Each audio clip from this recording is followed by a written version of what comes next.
Speaking without listening, responding without understanding. It's like cutting the electrical cord of a lamp, then plugging the lamp in and expecting the lamp to work.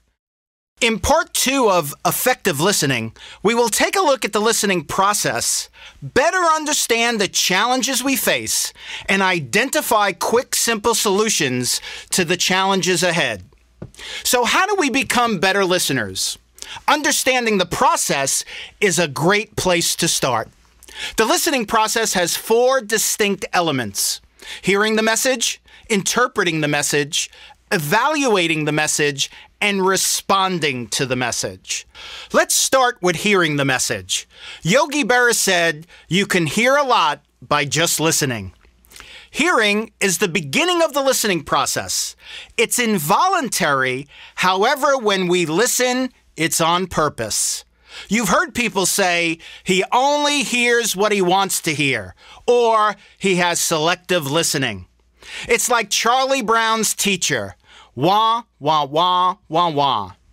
The next step in the process is interpreting the message. It means coming to a mutual understanding.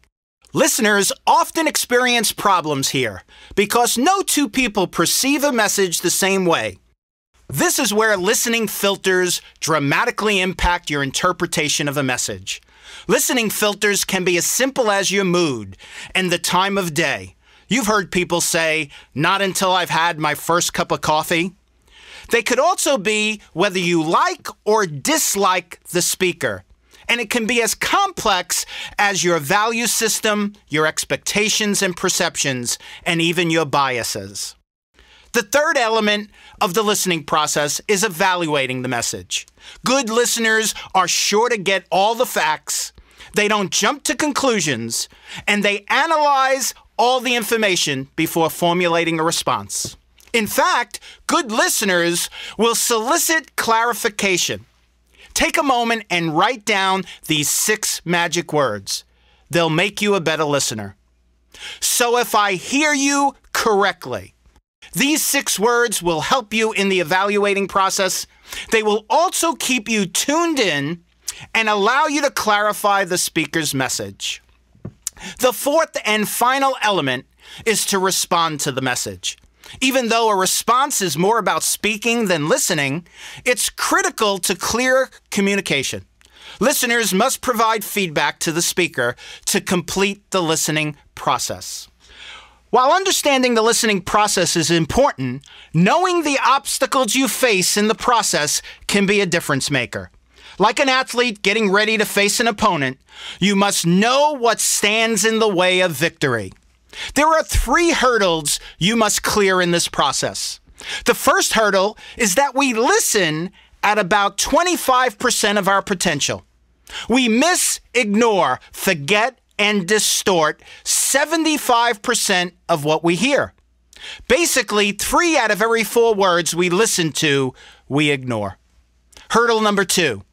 Salespeople have big egos and small ears. People in general think about themselves more than anyone else. How they look, how they feel, how they're perceived. Hurdle number 3, and maybe the biggest hurdle we need to clear. Our minds wander. We daydream. There is a reason that occurs. Our minds think at about 8 times faster than we talk, which basically means a client, a friend, a family member is talking at 125 words a minute. Our brain is thinking at about 1,000 words a minute. So we're moving so quickly, we begin to drift. We begin to fill those empty spaces with other things.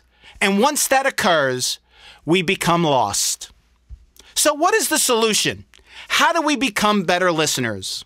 Once again, I'll use an acronym to make it simple and easy to remember. The acronym is the word ladder. The L in the word ladder stands for look at the person, make eye contact, maintain good physiology. The A is for ask questions, gain clarification, if I hear you correctly. The D stands for don't interrupt. Don't cut across the speaker. Which we're basically saying what you have to say is unimportant, what I have to say is more important. The second D stands for don't change the subject. You think you had a tough day. Let me tell you a little bit about my day. The E is for empathy, unselfishly putting yourself in the shoes of the speaker, thinking, feeling like the speaker.